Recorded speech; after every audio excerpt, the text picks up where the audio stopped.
Okay, our next video, we are going to deal with 10 by 10 tubes. We're going to do 8 of those.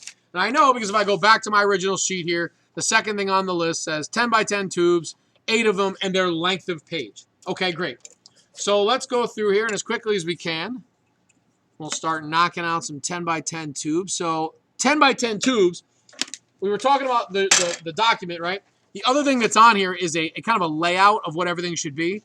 And so if you see here, these are for the 10 by 10 tubes. It says you need 8 of them, right? But they're listed out 10, 10, 10, 10, 6, right? And the 6 is a gluing flap. I'll explain what that means in a minute.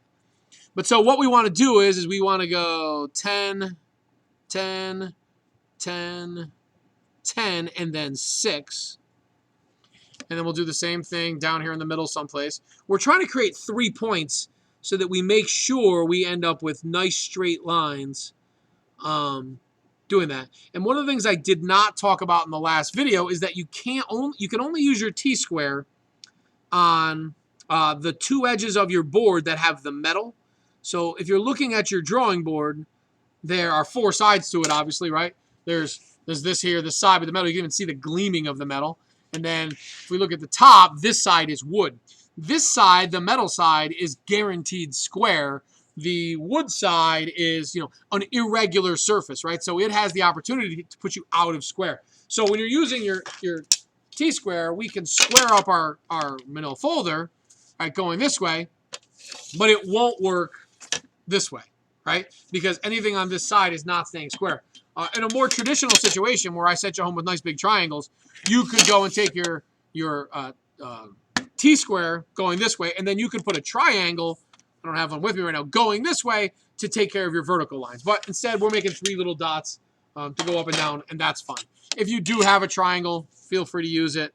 But if not, this way certainly works and is a kind of a tried and true method for drawing straight lines. 3 points is usually enough.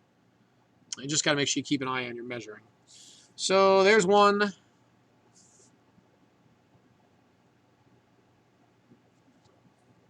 There's 2.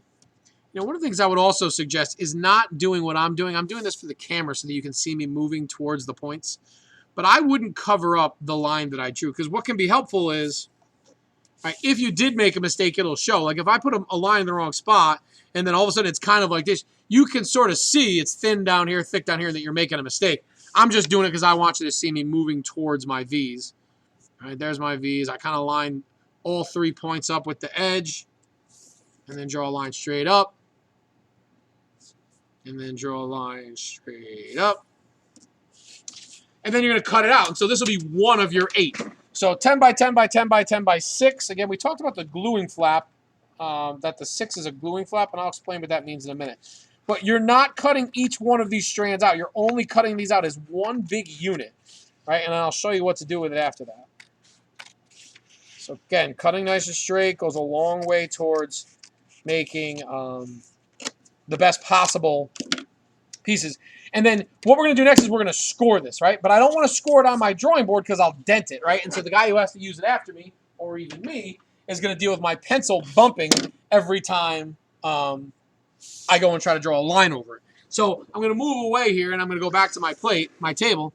And what I want to do is I want to score my my manila folder and the lines that I drew, because I'm going to fold them. You really want your lines to draw to fold as crisply as possible.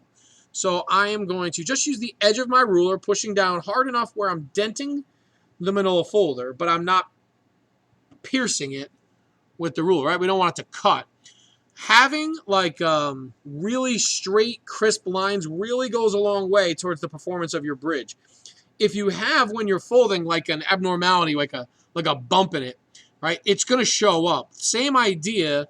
Those stresses are going to go right to the weakest point, and if there's a straight line, and then kind of a melded, sloppy sort of, it finds it, and it takes that that tube out of square quickly, and it makes it so it doesn't perform as well. It'll buckle right in that one spot. So there's all 4 of my sides. Then a lot of times what I'll do is I'll take a ruler, and as I fold them, like I'll kind of get it started just a little, and then I usually try to fold it over the top of my ruler. Again, I really want that line to be as crisp as I can make it. when I fold it. And sometimes I'll use it. Yeah, this worked out really nice. It was a relatively hard edge of the ruler on a relatively hard edge of the table. It really made a nice crisp line. Super happy with how that turned out. Like that. And then the gluing flap can be kind of a pain in the butt because it's a smaller fold. So you got to just be careful. All right. So then once you have that folded up, you can see, hopefully here, it basically folds into a tube. And then when you do it, remember we talked about that 6? We're going to show you how next class, but you're going to put glue on that flap. And then when we do, we're going to fold them down like this, let them dry overnight. And you'll use rubber cement for this. And then we'll put books or something on top of it so it lies nice and flat. And then when you come in next class, you'll go pop, and it'll pop the things right open. Sorry, pop, and it'll pop them right open. So mine's not glued yet, so that's not look that way, but it will. Again, if you have any questions, come up and ask. Next time I see you, we'll work on our 10 by 6s. Okay? Good luck, and ask questions if you have any.